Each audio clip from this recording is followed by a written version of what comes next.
Hello students, क्या हाल चाल, कैसे हो आप सब। उम्मीद कर रहा हूँ अच्छे होंगे, स्वस्थ होंगे, और स्वस्थ होंगे तो पढ़ाई को रफ्तार के साथ आगे बढ़ा रहे होंगे। स्टूडेंट्स, वादे के मुताबिक 2016 का ऑब्जेक्टिव क्वेश्चन लेके मैं हाजिर हूँ इस वीडियो में, पूर्ण व्याख्या के साथ, सटीक व्याख्या के साथ। आइए एक एक करके और सभी सवालों को सॉल्व करने की कोशिश करते हैं।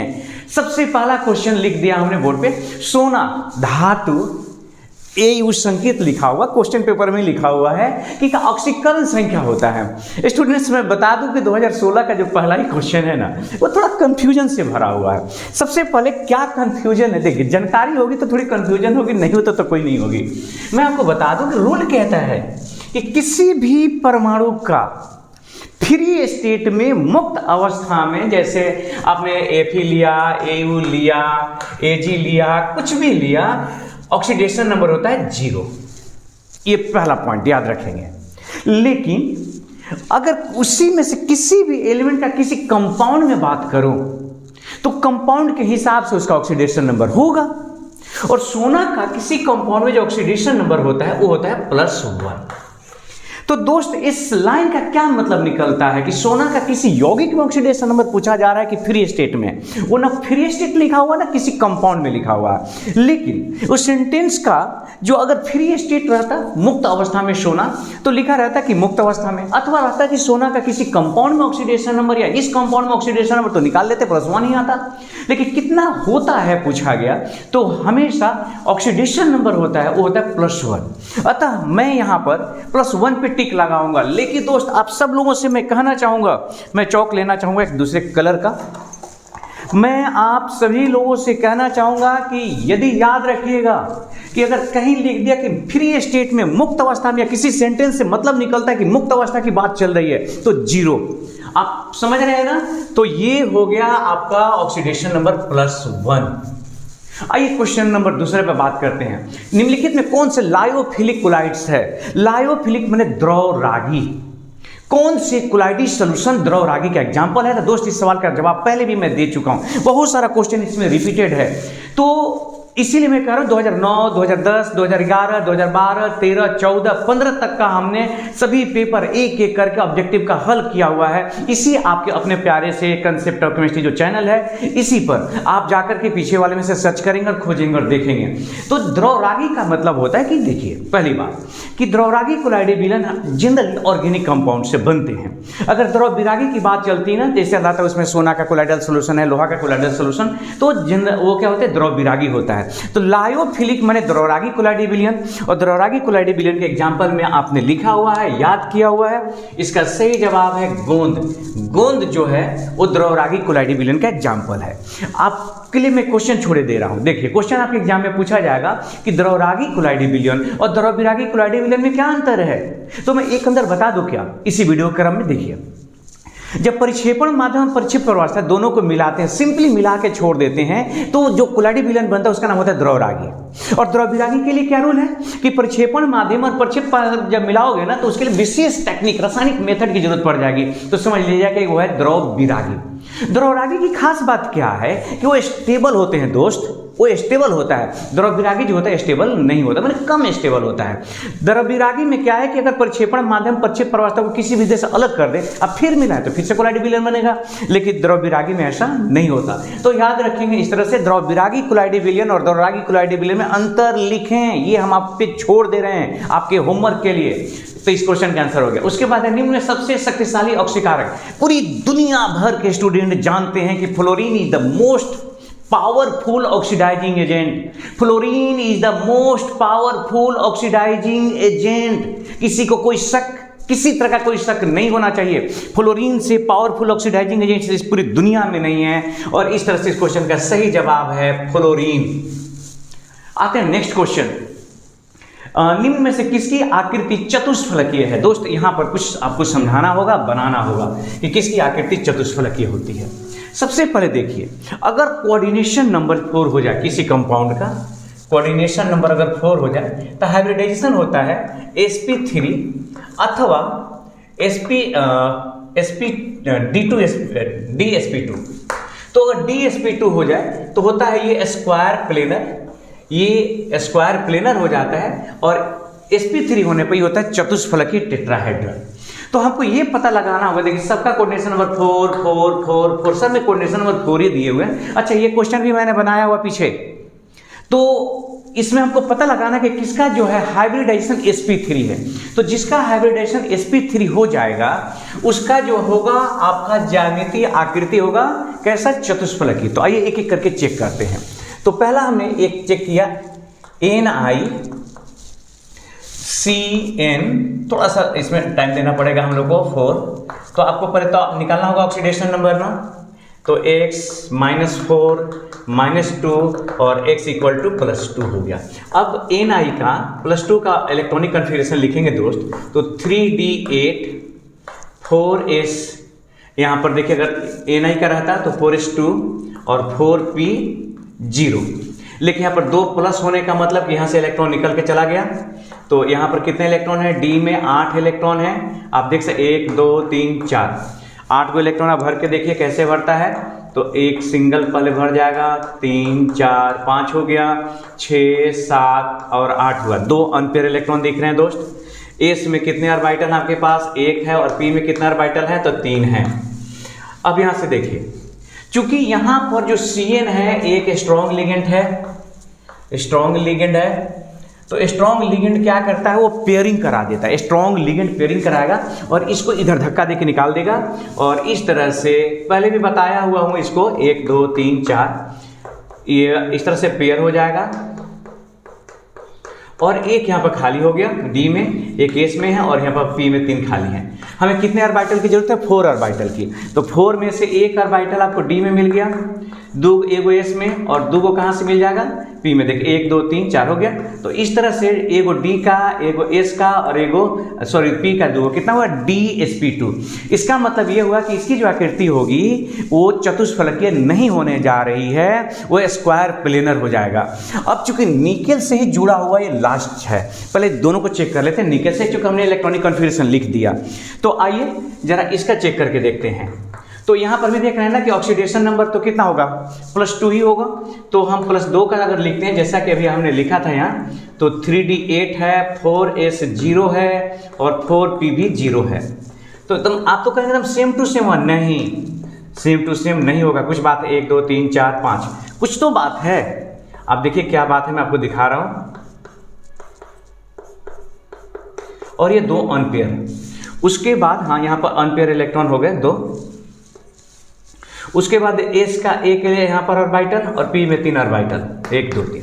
दोस्त याद रखना है कि जो आपका ये है NiCl4, ये 2- में, ये जो आपका क्लोरीन है ये वीक लिगेंड है, और वीक लिगेंड होने के वजह से ये पेयरिंग वाला काम नहीं कर पाएगा। वीक लिगेंड के कारण वो पेयरिंग का काम नहीं कर पाएगा। इसका मतलब इसके हाइब्रिडेशन में हिस्सा कौन लेगा, एगो एस का, पी का 3 गो, और ये हो जाएगा sp3।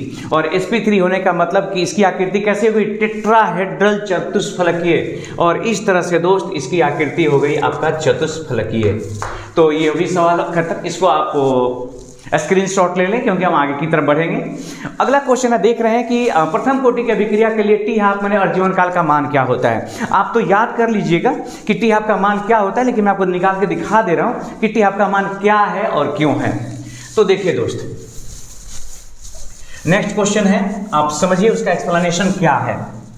देखिए प्रथम कोटि की अभिक्रिया के लिए T-हाफ का फॉर्मूला क्या होता है, 2.303/K log R0/R।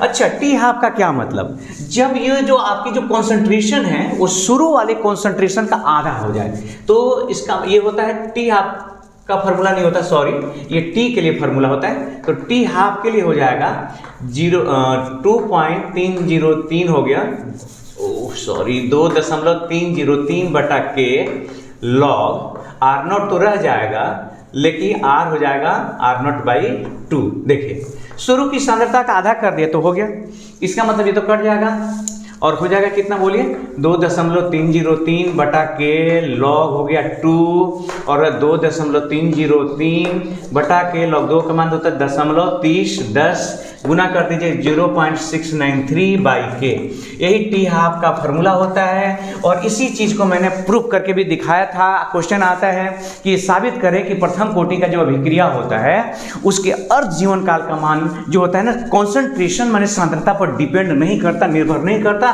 सांद्रता से स्वतंत्र होता है। तो इतना निकाल कर दिखा दीजिए, 1-2 नंबर का क्वेश्चन भी हो गया। और इस तरह से इस क्वेश्चन का सही जवाब है 0.693 बी नंबर चॉइस, ये हो गया। अब आई नेक्स्ट, फैराडे के विद्युत अपघटन के नियम का संबंध किससे है? अरे यार पहले भी बता चुका हूँ। फैराडे के विद्युत विच्छेदन के जो नियम है ना, उनका धनायन ऋणायन परमाणु संख्या दुनिया जहान से इसका कुछ भी लेना देना नहीं है, कुछ भी लेना देना नहीं है। मैंने पूरी व्याख्या भी बताया, फैराडे के विद्युत विच्छेदन के नियम बताया भी था आपको। इसका जो संबंध है इलेक्ट्रोलाइट और इलेक्ट्रोलाइट के जो इक्विवेलेंट वेट होता है, तुल्यांकी जो भार होता है उससे, मैंने धनायन का ये परमाणु भार, ऋणायन का परमाणु भार, गति उति से कुछ भी से लेना देना नहीं है। इलेक्ट्रोलाइट है, वैद्युत अपघट्ट होता है, उसमें विद्युत धारा प्रवाहित की जाती है, जो इलेक्ट्रोड पे मात्रा इकट्ठा होता है उसी से लेना देना है। तो इलेक्ट्रोलाइट के समतुल्य भार से, इस तरह से आप इसका डी चॉइस सही कर देंगे। नेक्स्ट है सिनेबार कहा जाता है। अब बताइए दोस्तों इसमें क्या कॉन्सेप्ट है। सिनेबार एक फार्मूला है, आपको याद रखना होगा कि HGS को सिनेबार कहा जाता है। HGS को क्या कहते हैं? सिनेबार कहते हैं। तो हम ये चाहेंगे कि आप इसको याद कर लें, क्योंकि इसमें कोई कंसेप्ट भी नहीं छुपा हुआ है। उसके बाद परमाणु द्रव्यमान बराबर होता है। आइए जरा यहाँ पर एक लाइन लिखते हैं, इसको उतारना है तो उतारे, स्क्रीनशॉट ले लीजिए। देखिए जो परमाणु द्रव्यमान, उसके लिए फार्मूला आपको ने बचपन में याद किया हुआ, A = P+N। ये हो गया आपका एटॉमिक मास हो गया ये आपका कितना, तो ये number of proton plus number of neutron equal to होता है ये मास नंबर। तो देखिए ना, परमाणु द्रव्यमान जो है, द्रव्यमान संख्या जिसको हम लोग कहते हैं अक्सर, वो किसके बराबर होता है? परमाणु में इलेक्ट्रॉन की संख्या प्लस प्रोटॉन की संख्या के, याद रखिएगा, उनके प्रोटॉनों की संख्या के बराबर होता है। तो इस तरह से इस क्वेश्चन का सही जवाब हो गया आपका बी। अब आइए अगला क्वेश्चन है, बिना बुझे हुए चूने को जब जल में डाला जाता है तो क्या होता है? तो जब बिना बुझे हुए जल, पहले तो देखिए बिना बुझा हुआ चूना है क्या, फिर उसके बाद देखेंगे इसको जल में डालें भी तो न डालें कि क्या करें। तो आपके पास है बिना बुझा हुआ चूना है CaO। भाई साहब इसको पानी में जरा डाल के देखिए क्या होता है। जैसे आप पानी में डालिएगा ना तो होगा क्या कि पानी खौलने लगेगा, उस हाथ डालेगा तो हाथ जल जाने की संभावना रहेगी। तो जैसे इसमें पानी आप डालते हैं H2O, तो ये बन जाता है, ये बिना बुझा हुआ चूना ये हो जाता है बुझा हुआ चूना CaOH, ये होल 2 में कन्वर्ट हो जाता है और प्लस निकलता है हीट। मतलब एक उष्माक्षेपी प्रक्रिया है। तो उष्माक्षेपी प्रक्रिया, तो इसमें कहीं लिखा हुआ है चॉइस में कि बिना बुझे हुए चूना होता है क्या? उष्माक्षेपी प्रक्रिया, और पहला चॉइस ही लिखा हुआ उष्माक्षेपी प्रक्रिया। तो इस तरह से आप यहाँ पर पहले पे टिक लगा लेंगे, ये कोई बड़ी सी चीज़ नहीं रहेगी। उसके बाद डी ऑर्बिटल क्या आकृति होती है? तो देखिए आपके पास ऑर्बिटल है एस ऑर्बिटल कैसे? गोलाकार। पी ऑर्बिटल कैसे? डमरू के आकार का। डी कैसे बोलिए? डबल डमरू के आकार का। और एफ कैसे? तो कॉम्प्लेक्स। दोस्त तो पूछा गया है कि डी ऑर्बिटल क्या आकृति, तो डी ऑर्बिटल क्या आकृति? डबल डम्बल कहीं लिखा हुआ जरा देखिए, तो आप खुद ही देख लीजिए। एस ऑर्बिटल गोलाकार, पी डमरू के आकार का, मैंने डम्बल, और डी डबल डम्बल शेप। तो डी डबल डम्बल शेप कहाँ है? डबल डम्बल है सी में। तो अब टिक लगा दीजिए सी पर, अगर है तो क्या करना, हम लोग क्या कर सकते हैं इसमें? कपड़ा धोने वाला सूत्र भी तो याद करना होगा। ठंडा का दिन चल रहा है, नहाना कम है जरूर, लेकिन कपड़ा धोना है। और कपड़ा वाला धोने का जो सोडा होता है ना, sodium carbonate डेकाहाइड्रेटेड, sodium carbonated डेकाहाइड्रेटेड।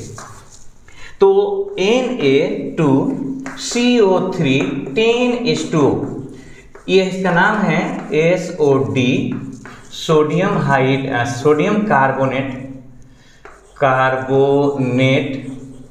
Decahydrate. यही जो है आपका कपड़ा धोने वाला सूत्र है, Na2CO3 सोडियम कार्बोनेट डेकाहाइड्रेट। तो देखिए कहाँ सोडियम कार्बोनेट डेकाहाइड्रेट, इस तरह से इसका पहला ही चॉइस सही है, सोडियम कार्बोनेट डेकाहाइड्रेट।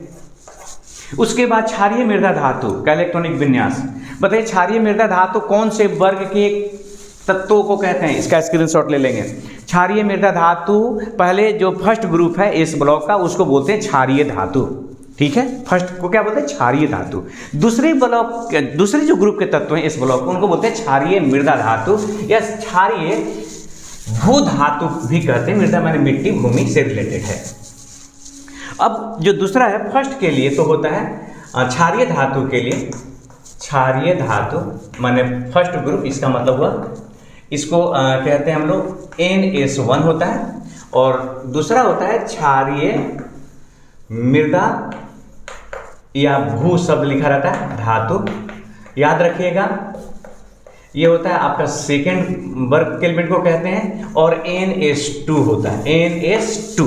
तो आप किसी का भी एक एग्जाम्पल, जैसे मैग्नीशियम है ना उसका, तो लिख लीजिए 1S2, 2S2, 2P6, 3S2। देखिए अंत में क्या आया, 3S2 माने NS2। तो इस तरह से NS2 पहला चॉइस ही इसका सही है, NS2। उसके बाद है बुझा हुआ चूना। तो बुझा हुआ चूना अभी तो लिखे थे, CO के बुझा हुआ चूना कहते हैं। अब कहते हैं तो कहते हैं, बस क्या कर सकते हैं हम, आपको याद रखना है बुझा हुआ चूना CO है। कैल्शियम ऑक्साइड नाम है इसका, कैल्शियम ऑक्साइड, याद रखिएगा। बिना बुझा हुआ चूना क्या, कैल्शियम ऑक्साइड को बिना बुझा हुआ चूना कहते हैं। शुष्क चूना, बाह्यतम विन्यास लिखा हुआ है और बताना है कौन से तत्व हैं। तो दोस्त इसके लिए आपको बाह्यतम जो विन्यास है उसको जरा समझिए, क्या लिखा है बाह्यतम विन्यास है 3D4S2। तो ऐसा करते हैं कि इलेक्ट्रॉनिक विन्यास लिखते देखते हैं अंत जहां होता है उसी पर रुक जाएंगे। तो लिखते हैं, देखिए 1S2, 2S2, 2P6, 3S2, 3P6, 3D10, 4S2। देखिए तो सॉरी, तो 3D6, 4S2 हो गया। तो यहां पर देखिए रुक गए 3D6, 4S2। तो काउंट कर लीजिए, 2 2 4 6 10, 10 2 12, सॉरी 10 2 12, हाँ 18, 18 2 20, 6 26। तो 26 माने लोहा। लोहा का परमाणु संख्या कितना था, 26। अब इसमें चॉइस देखिए कहाँ है, 26। अब आप देखते रहेंगे नजर गड़ा के, यार कैल्शियम दिख रहा है 20 होता है, जिंक दिख रहा है 30 होता है, मैग्नीशियम 12 दिख रहा है, कपर 29, 26 तो दिख ही नहीं रहा है। तो अब हम क्या करें बताइए, अब मेरा इसमें क्या बस चलेगा। दो जगह गलती हो सकती है, या तो जिस क्वेश्चन बैंक से मैंने ये क्वेश्चन लिखा वो गलत है, अथवा जो आपका पेपर है ओरिजिनल वो गलत है, उसमें गलती। तो मुझे ख्याल है कि ओरिजिनल पेपर में ही गलती हुई थी। इस क्वेश्चन में कोई जवाब नहीं है, उस क्वेश्चन का सही जवाब है आयरन, लोहा। तो आप, मेरा मन तो कर इसी में से वो काट के बना दे किसी को। आप याद रखिएगा इस क्वेश्चन का सही जवाब है, आंसर है FE लोहा 26, ठीक है, ये 26। एक अपना चॉइस जोड़ लीजिए, ये कंसेप्ट ऑफ केमिस्ट्री चॉइस हो गया। उसके बाद बोरेक्स का रासायनिक नाम, दोस्त बोरेक्स को सुहागा कहते हैं, सुहागा। सुहागा होता है सोडियम B4O7 10H2O। सोडियम हम लोग टेट्रा बोरेट पढ़ते हैं, क्या पढ़ते हैं इसको, sodium tetra borate Deka hydrate. इसी को डाइसोडियम टेट्राबोरेट भी पढ़ते हैं, याद रखिएगा। देखना दो है ना, तो डाइसोडियम टेट्राबोरेट डेकाहाइड्रेट। अब देखिए तो सोडियम टेट्राबोरेट डेकाहाइड्रेट कहीं लिखा है क्या, तो सोडियम टेट्राबोरेट तो लिखा है दोस्त, इसका मतलब डेकाहाइड्रेटेड नहीं लिखा हुआ है, और आगे कोई इस तरह की संभावनाएं भी नहीं दिखती। तो इस क्वेश्चन का सही जवाब है सोडियम टेट्राबोरेट। लेकिन वास्तव में अगर पूछा जाए, आपसे पूछा जाए, तो अच्छा ये रहेगा कि आप जवाब दें sodium tetraborate decahydrate. Complete answer, एकदम कंप्लीट। याद है ना, Na2B4O7.10H2। जैसे हमने यहाँ पर वॉशिंग सोडा जो लिया था, तो वॉशिंग सोडा का नाम जो होता है वास्तव में नाम उसका क्या है, यहाँ पर देखिए लिखा है सोडियम कार्बोनेट डेकाहाइड्रेट, देख रहे हैं ना। उसी तरह से यहाँ पर चॉइस में रहता तो मजा आ जाता, सोडियम टेट्राबोरेट डेकाहाइड्रेट, लेकिन कोई बात नहीं, इसका लिखा है सोडियम टेट्राबोरेट, और ये है, ये चॉइस पहला चॉइस है, हम लोग इसको सही टिक लगा लेते हैं, सोडियम टेट्राबोरेट। उसके बाद है बोरॉन विकर्ण संबंध दिखाता है, ये भी एक अच्छा सा सवाल है, इसको मिटा रहा हूं दोस्त, आप स्क्रीनशॉट लेना तो ले लीजिए। सबसे पहले जानिए जो विकर्ण संबंध है वो आपके पीरियोडिक टेबल का पीरियड नंबर 2 और पीरियड नंबर 3 से है। तो अगर पीरियड 2 की बात करें, पीरियड 2, तो इसमें है लिथियम है, बेरिलियम है, बोरॉन है, कार्बन है। पीरियड 3 की बात करें तो सोडियम है, मैग्नीशियम है, एल्युमिनियम है और सिलिकॉन है। आगे है और तो विकर्ण संबंध का मतलब देखिए इस तरह से जोड़ देते हैं, और ये जिससे जुड़ता है उसी को उसका विकर्ण संबंध माना जाता है। माने विकर्ण से जुड़ा, वैसे ना विकर्ण आप खींचते हैं ना, देखिए इसको विकर्ण बोलते हो ना, तो ये विकर्ण हो गया।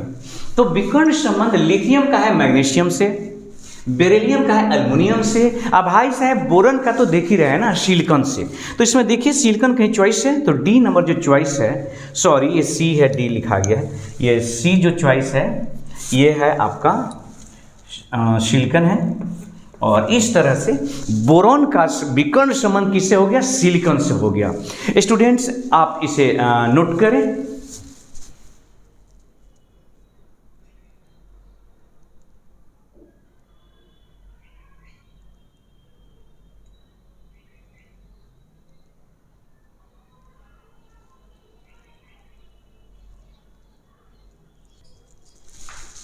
स्टूडेंट्स एक बात के लिए पहले मैं आपसे सॉरी बोलूँगा कि क्वेश्चन नंबर जो 8 था, अब तो बोर्ड पे है नहीं, मैंने उसको मिटा करके दूसरा लिख दिया क्वेश्चन।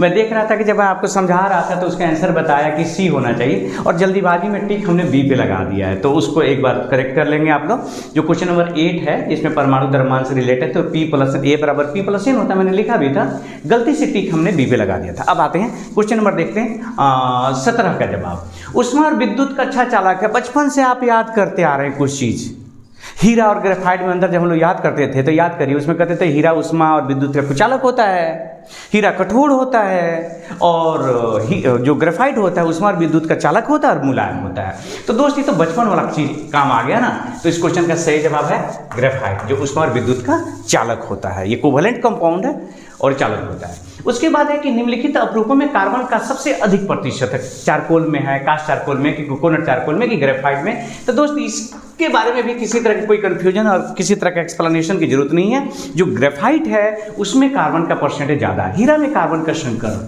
तो दोस्त इसको समझने के लिए जरा यहाँ पर देखते हैं कि हीरा में क्या होता है कि एक कार्बन अन्य 4 कार्बनों से जुड़े होते हैं। हीरा में एक कार्बन, माने हीरा में एक क्या है, हीरा के प्रत्येक कार्बन, दोस्त याद रखिएगा, हीरा के प्रत्येक कार्बन अन्य 4 कार्बनों से जुड़े होते हैं। तो अन्य 4 कार्बन का मतलब हुआ कि अगर यहाँ पर अगर हम लोग फोकस करें, मैं चौक लेना चाहूँगा एक दूसरे कलर का, तो इस कार्बन पे फोकस करिए। तो ये कार्बन एगो सिग्मा बॉन्ड, ये दूसरा का सिग्मा बॉन्ड, ये तीसरा का सिग्मा बॉन्ड, और ये हो गया चौथा सिग्मा बॉन्ड। तो इसमें तो 4 सिग्मा बॉन्ड है, और सिग्मा बॉन्ड जब 4 हो जाए, 4 पाई बॉन्ड तो है नहीं, एक भी लोन पेयर अगर कुछ है नहीं, तो हो जाएगा कौन सी sp3। तो दोस्त याद रखिएगा कि जो हीरा है, डायमंड है, उसमें प्रत्येक कार्बन का हाइब्रिडाइजेशन होता है, sp3 होता है। उसके बाद है कार्बनिक यौगिकों में उपस्थित होना चाहिए। ये कुछ तो सवाल अजीबोगरीब आते हैं। कार्बनिक यौगिकों में कार्बन तो होना ही चाहिए। हाँ, ये बात जरूर है कि कार्बन के अलावा ऑक्सीजन भी हो सकता है, हाइड्रोजन नाइट्रोजन भी हो सकता है, लेकिन मस्ट शुड बी, मतलब अत्यंत होना ही चाहिए आवश्यक रूप से।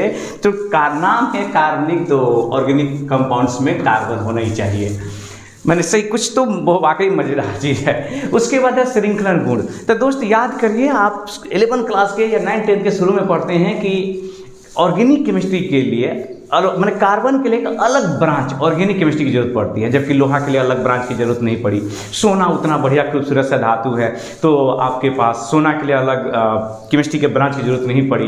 प्लेटिनम वगैरह इतना महंगा है, उसके लिए जरूरत नहीं पड़ी। यूरेनियम इतना काम का चीज़ है, उसके लिए नहीं पड़ी। कार्बन के लिए क्यों पड़ी? तो हम लोग पढ़ते हैं उसमें बहुत सारा कार्बन, उसमें एक कार्बन लिखते हैं, कार्बन बहुत सारे कंपाउंड बनाता है क्योंकि वो श्रृंखलन गुण दिखाता है बहुत ज़्यादा। तो कार्बन का वो जो बचपन वाला जो आपका चीज़ है ना, आज काम आ रहा है। देखिए कार्बन में जो श्रृंखलन गुण है, जिसके वजह से बहुत सारे कंपाउंड्स बना लेता है। हालांकि फास्फोरस और सल्फर भी दिखाता है श्रृंखलन गुण, लेकिन कार्बन सबसे ज्यादा श्रृंखलन गुण दिखाता है। और दोस्त मैं आपको यहाँ एक होमवर्क देना चाहूंगा मैंने मेरी इच्छा है कि मैं आपको होमवर्क दूं, आप मुझे अगर इसका जवाब दे सकते हैं तो मैसेज करके बताएंगे कि आखिर कार्बन सबसे ज़्यादा, जितने भी तत्व ज्ञात है उसमें सबसे ज़्यादा श्रृंखलन गुण क्यों दिखाता है, सबसे ज़्यादा कार्बन श्रृंखलन गुण क्यों दिखाता है। अब आता है उसके बाद इलेक्ट्रॉन स्नेही या इलेक्ट्रॉन रागी कहते हैं। तो इलेक्ट्रॉन स्नेही या इलेक्ट्रॉन रागी का मतलब जिसको इलेक्ट्रॉन के प्रति प्रेम हो, इलेक्ट्रॉन को आकर्षित करता है, इलेक्ट्रॉन को चाहता हो। तो जैसे अब सोचिए कि जिसके पास इलेक्ट्रॉन नहीं होगा वही ना इलेक्ट्रॉन को चाहेगा, जिसके पास जो नहीं रहता वो दूसरे में खोजता है कि हाँ वो मिल जाए हमें ताकि मैं पूरा हो जाऊं। तो देखिए जरा इसको तो समझिए जरा, BF3 की स्थिति को समझिए, बोरॉन और 3 वो फ्लोरीन से ये जुड़ा हुआ है। भाई साहब बोरॉन के अंत में 3 इलेक्ट्रॉन होते हैं और 3 फ्लोरीन से जुड़े हैं। कुल मिलाकर के यहाँ पर कितने इलेक्ट्रॉन हुए, 6 इलेक्ट्रॉन हुआ। कहाँ से 6, 3 तो था पहले से और 3 हर एक बॉन्ड का मतलब 2 इलेक्ट्रॉन होता है दोस्त, तो 3 बना मैंने 6 इलेक्ट्रॉन। अच्छा ये बेचारा कितना चाहता होगी, तो अपना ऑक्टेट पूरा करना चाहेगा ना, तो ऑक्टेट पूरा करना चाहेंगे मैंने 8 इलेक्ट्रॉन, तो क्या 8 को पूरा हो पाया है, इलेक्ट्रॉन तो 6 ही है ना, 8 की चाहत रखता है। तो जब भी उसको कहीं मौका मिलेगा तो 2 इलेक्ट्रॉन खींचेगा, तो इलेक्ट्रॉन खींचेगा माने इलेक्ट्रॉन के प्रति प्रेम दिखाएगा, इलेक्ट्रॉन से लगाव मोहब्बत रखेगा, और इसीलिए इसका नाम क्या हो गया आपका, इलेक्ट्रॉन रागी कहते हैं इसको, या इलेक्ट्रॉन स्नेही कहते हैं। लेकिन आपके बारे में आपको मैं एक बात बताना चाहूँगा कि ये क्यों नहीं है। तो भाई साहब आप सब लोग को पता है कि देखो नाइट्रोजन के पास तो 2 लोन पेयर इलेक्ट्रॉन होते हैं, ये तो देने की प्रवृत्ति रखता है कि भाई ले जा ले जा ले जा ले जा ले जा, मैंने क्या ले जा, कुछ नहीं, इलेक्ट्रॉन ले जा। तो इलेक्ट्रॉन इसके पास सीखता है। उसी तरह से जल पे जानते हैं लोन पेयर इलेक्ट्रॉन है, तो लोन पेयर इलेक्ट्रॉन जो जितने होते हैं ना, इलेक्ट्रॉन रागी नहीं, ये नाभिक रागी होते हैं, नाभिक स्नेही होते हैं। तो ये दोनों नाभिक स्नेही हैं, इलेक्ट्रॉन से इसी को प्रेम है क्योंकि इसके पास इलेक्ट्रॉन की कमी है।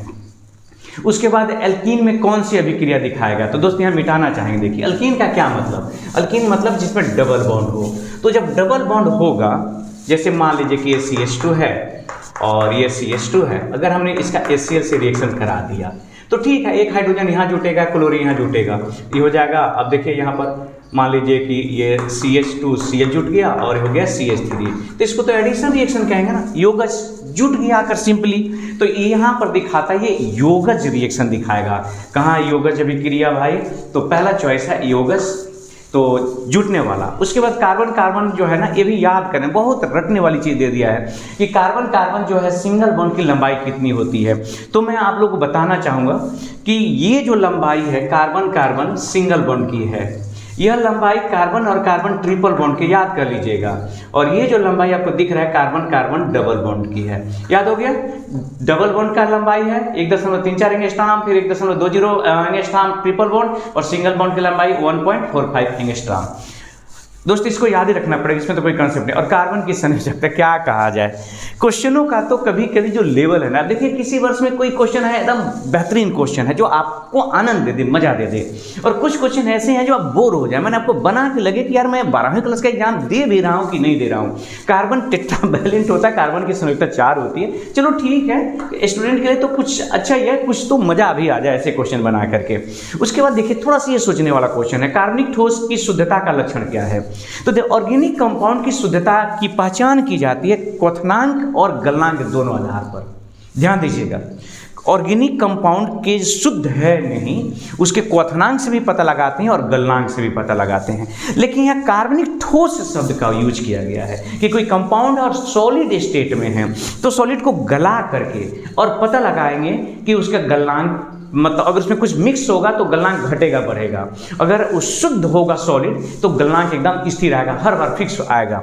तो इस क्वेश्चन का जो है ना सही जवाब होगा गलनांक। वैसे याद रखिएगा कि जो कार्बनिक कंपाउंड होते हैं उसकी शुद्धता की जांच उनके गलनांक और क्वथनांक दोनों आधार पर की जाती है। ये सॉलिड है और यहाँ पर हम लोग यहाँ पर ज़्यादा वैल्यू देंगे किसको, तो गलनांक को, और इस तरह से इसका सही जवाब हो जाएगा गलनांक। समुद्री जल में पाए जाने वाला तत्व है। एक बार फिर से स्टूडेंट ये कंफ्यूजन भरा, कंफ्यूजन तो नहीं कहूँगा लेकिन फिर भी ज़रा सोचिए। समुद्री जल में पाए जाने वाले तत्व है, तो समुद्री जल में मैग्नीशियम पाए जाते हैं, लेकिन मैग्नीशियम धातु नहीं पाए जाते। मैग्नीशियम कार्बोनेट, बाइकार्बोनेट इस तरह से पाए जाते हैं। और यहाँ पर मैग्नीशियम की बात है कि मैग्नीशियम, सोडियम का तो सवाल ही खड़ा नहीं होता। अक्सर लड़के गलती कर जाते हैं मैंने देखा है क्लासरूम में पढ़ाते समय कि जैसे मैंने कहा समुद्री जल में तो समझ लेंगे सोडियम, अरे मेरे भाई सोडियम नहीं। पता है आपको सोडियम के बारे में? सोडियम को पानी में पड़े तो विस्फोट हो जाए, हवा और पानी में तो जल जाता है सोडियम। NaCl सोडियम क्लोराइड पाया जाता है, नमक पाया जाता है ना, कि सोडियम पाया जाता है समुद्र में? बोले बताइए। समुद्र में सोडियम क्लोराइड पाया जाता है, नमक पाया जाता है, लवण पाया जाता है, सोडियम नहीं पाया जाता। चॉइस में सोडियम लिखा हुआ है। सोडियम की खासियत है पानी में डाले तो जल जाए। क्या लगता है समुद्र जलाना है क्या आपको? तो मैग्नीशियम नहीं है, मैग्नीशियम के रूप में नहीं पाया जाता, सोडियम के रूप में। हाँ, आयोडीन जो होते हैं आयोडीन अणु के रूप में, I2 के रूप में जरूर पाया जाता है। समुद्री जल में आयोडीन पाए जाते हैं। तो इस तरह से इस सवाल का जवाब होगा आयोडीन। अब आइए CNG में मुख्य रूप से, CNG में बहुत सारे गैस होते हैं, उसमें मेथेन होते हैं, इथेन होते हैं और भी गैसें होते हैं, लेकिन सबसे ज़्यादा मात्रा में प्रधानता से मुख्य रूप से अगर कहें तो CNG का सबसे मेन घटक है मेथेन गैस। तो दोस्त इस तरह से ये 2022 की तैयारी में हम लोगों ने 2016 के बनाए, फिर हम नेक्स्ट कल ही आपको आप तक पहुंचाएंगे 2017, माने हम 2021। उसके बाद जैसा मैंने आपसे कहा है हर वीडियो में मैं आपको बताने की कोशिश करता हूं, उसके बाद 2 नंबर के लिए क्वेश्चन, फिर 5 नंबर के क्वेश्चन की बात करेंगे हम लोग। तो उम्मीद करते हैं कि आपके लिए लाभदायक साबित हो रहा होगा।